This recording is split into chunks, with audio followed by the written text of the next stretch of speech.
பாரு நீயே பாரு, நாய் மேல நிறுத்த முடியாது அப்படிங்கிற மாதிரி வளைஞ்சு வளைஞ்சு வேணுங்கிற அளவுக்கு முடி இருக்குல்ல, இல்லாத மாதிரி வாழுன்னு கத்துறான். இப்பதான் என் முடிய ஏன் வெட்டினேன், முடிய ஏன் வெட்டினேன்ட்டு அது என்ன வளராமையா போயிட போதே. ஏய், நான் அது வளராதுன்னு சொன்னா? வளரலின்னா நீ என்ன விட்டுறா போற? சும்மாவே செமத்தி பூவு வெந்தயம் அதை இதையும் தலைக்கு போட்டு தேய்ச்சி குளிச்சு நல்லா காடு மாதிரி வளர்த்தி தானே வச்சிருக்கேன்.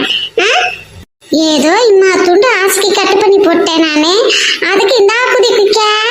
அதுதான் முடி ஒன்றும் வளராதுன்னு நான் சொல்லல, ஆனா ஏன் வெட்டுன்னு தான் கேட்கேன். ஆமா, பசி தாங்க முடியல, இவன் முடிய வெட்டிதான் நான் திங்க போறேன். மூஞ்சி ஆலயம் பாரு. நீ செய்வடி, நீ செஞ்சாலும் செய்வேன், திங்கருக்கு வீட்டுல ஒண்ணுமே இல்ல பாரு.